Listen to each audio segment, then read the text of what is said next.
ATV इंडियाच्या prime time बातमीपत्रामध्ये आपले स्वागत। चला पाहूया आजचा विशेष report.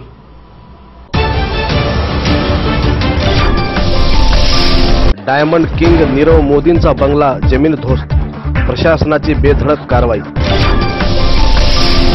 Diamond king Nirav Modi यांचा अलिबागच्या किहीम येथील रुपण्या बंगला आज जमीनदोस्त करण्यात आला। यासाठी प्रशासनाकडून पूर्ण कार्यवाही करण्यात आली।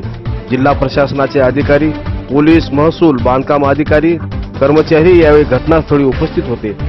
सुरक्षिततेची काळजी म्हणून परिसरातील 100 मीटर पर्यंतचा परिसर मोकळा करण्यात आला होता।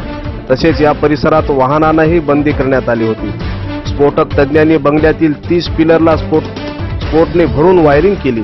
त्यानंतर स्फोट घडून हा बंगला उद्ध्वस्त करण्यात आला। यासाठी रात्रीपासूनच काम सुरू होते। उपजिल्हाधिकारी भरत शितोळे यांनीही घटनास्थळी येऊन पाहणी केली आहे। नीरव मोदीचा बंगला स्फोटकांनी उडवल्यानंतर काही सेकंदात पत्त्यासारखा कोसळला। त्यामुळे अलिबाग किहीम मधील नीरव मोदी पुराण बंद झाले आहे। तसेच मोदीचे साम्राज्य उद्ध्वस्त होण्यास सुरुवात झाल्याचीही चर्चा रंगू लागली आहे।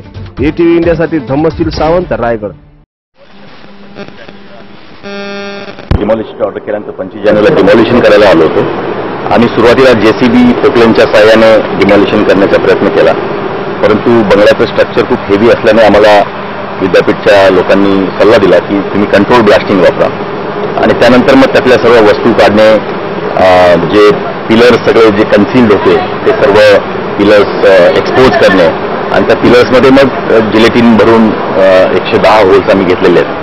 तर गेल्या 4-5 दिवसापासून हे काम चालू आहे। आमचे अपर जिल्हाधिकारी शितोळेजी यांनी ही सर्व टीम इथे आणली। आमचे जिओ तहसीलदार हे गेल्या 3-4 रात्रीपासून जवळजवळ रात्रंदिवस हे काम चालू आहे आणि आता पूर्ण ही तयारी आता ब्लास्टिंगची, डिमॉलिशनची झालेली आहे। आजचं बातमीपत्र इथं संपलंय। नमस्कार।